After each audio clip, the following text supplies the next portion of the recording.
Blood Coast or Pax Massilia is a fresh French crime thriller series on Netflix set in the coastal town of Marseille and featuring numerous gunfights and bloodshed, thus justifying the name. The storyline revolves around a team of police officers in Marseille who embark on a mission to dismantle both new and old drug rings in the city when things turn personal and situations get more menacing. Spread over 6 episodes of about an hour each, Blood Coast is primarily about action and some superficial drama, even managing to become tedious at times despite the relatively short runtime.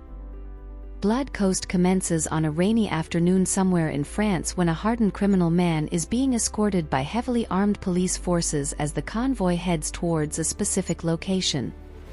The criminal is Frank Murillo, the leader of a notorious drug gang that has ceased operations since his arrest, and the location he is being taken to is a graveyard. Murillo's teenage son has just been killed by some unknown perpetrator, and the man is being taken to the graveyard to bid a final goodbye to his boy. However, things spiral out of control when some gangsters start shooting at the police force, resulting in a significant gunfight. While some officers and gangsters get killed, Frank Murillo manages to escape custody and the place safely. The time shifts forward by 8 months, and the focus is now on a police unit in France's coastal city of Marseille. An officer of the unit, Lise Benamar, watches along with the leader of the unit, Audrey, as 2 of their colleagues, Tattoo and Arnaud, attempt to carry out a drug bust. Although the mission does not go entirely as planned, the police force manages to gather information about a new drug source that has emerged in the city. Even though Murillo had escaped police custody and had moved to Venezuela, a car crash had apparently killed the man, making Marseille's drug scene controlled by a single gangster, Ali Sadi, and his family. However, the new batch of drugs being sold in town do not bear the mark of the Sadis, and so Lise and his team are concerned about this new menace. At the same time, a young Interpol police officer named Alice Vidal is sent to Marseille to join up with Lise's team and control the extreme drug-related violence in the city. Alice also has a very personal vendetta against drug gangs, for her father was killed by Murillo's men during the graveyard gunfight.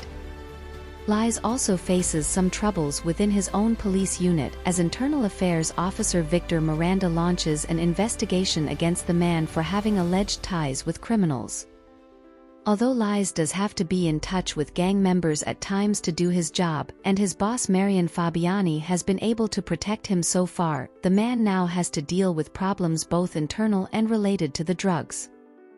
At the beginning of Blood Coast, the drug lord Ali Sadi is shown to reside in Dubai because of his vast business, while the drug trade in Marseille is mostly run by his nephew Camel and other family members.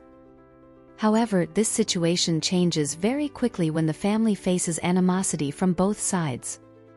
While their drug trade is affected by the new batch of drugs in town, which quickly gain popularity, the Sadi family members are also very directly targeted and killed off one after another, and even Camel is wiped out soon. The person behind both these direct and economic attacks is Frank Murillo himself, who is revealed to be still alive. Murillo is of the belief that his young son was killed by Ali Sadi because of their rivalry in the criminal business, and it is in order to take revenge that Murillo has returned to Marseille. Along with Murillo is another man named Tariq Hamadi, who is known more popularly as the Indian, and it is Hamadi who has been manufacturing this new batch of drugs. While Murillo intends to eliminate the Sadi family, Hamadi is more interested in completely taking away the drug business from the family. When his relatives get killed one after another, Ali Sadi returns to France from Dubai and sets out to find out who is provoking him. He is also somewhat helped by the police officer, Lise, as the two had been very good friends during their childhood. As Lise and Ali both hail from Arabic immigrant families, they were quite close to each other during their youth, until their lives took very different turns. Even at present, though, Lise is sometimes assisted with information by Ali, and the latter is sometimes warned or informed about raids or attacks that could hamper his business. Despite everyone in the city knowing about Ali's illegal business and his criminal enterprise, the man cannot be arrested or stopped by the authorities because of a lack of evidence and also because of his influence and network. However, a time comes in Blood Coast when concrete evidence against Ali Sadie is indeed found by the police, and so Lies and his men intend to arrest the man. Lies' colleague Tattoo was very close to a young boy named Bakery, and even Lies knew and admired the boy. Since youth crimes are extremely rampant in the city, a young orphan like Bakery is very prone to turning towards a life of crime.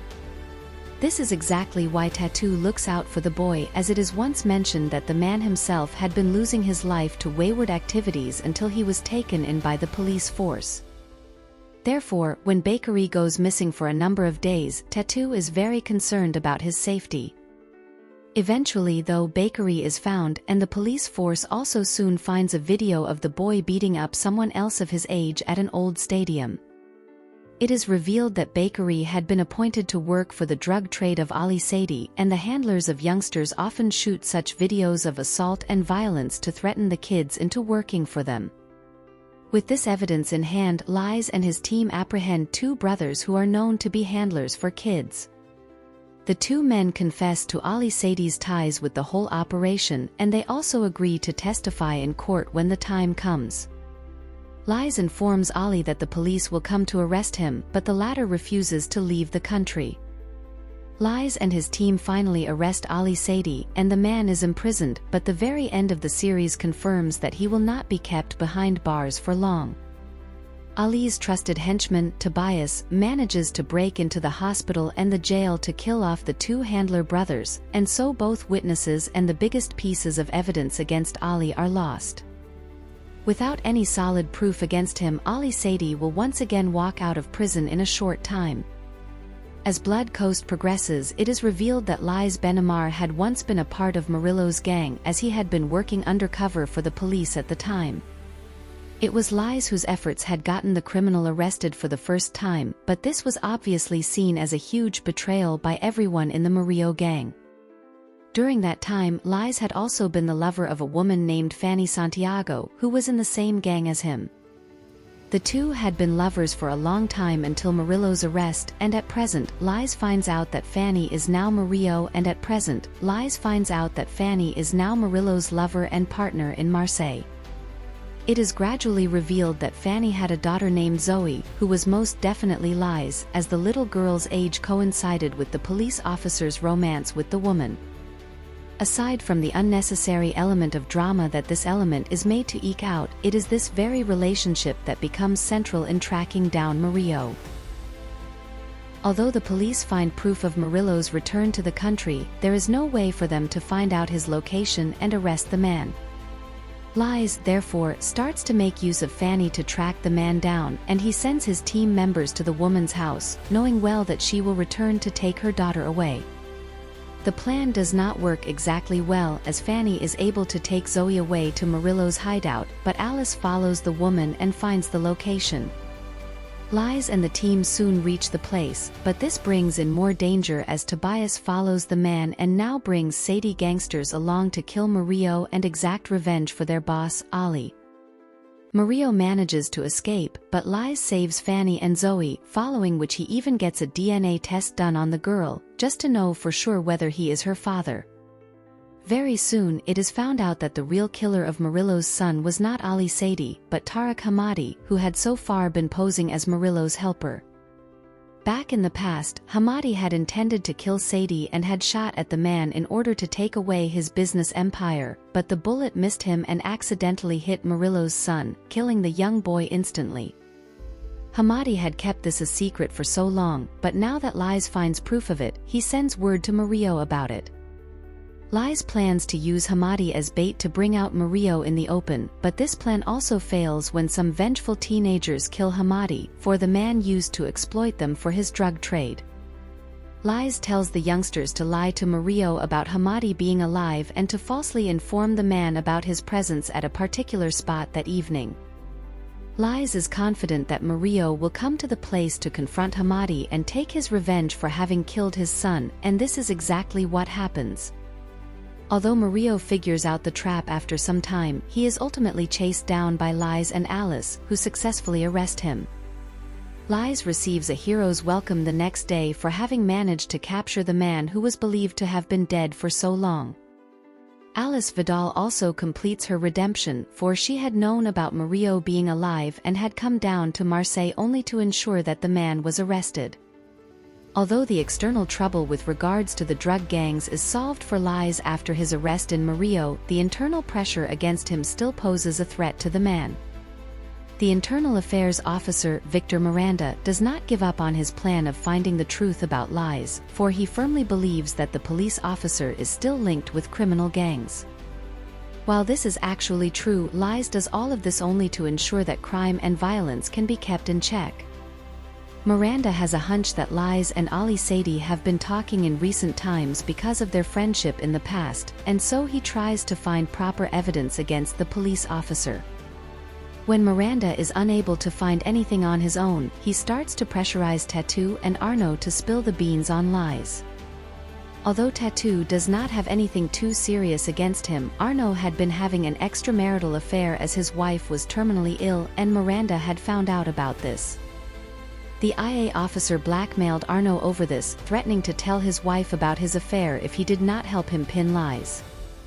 Scared and nervous about his situation, Arnaud asks Lies for help, and the police officer himself gives the man a fabricated piece of evidence.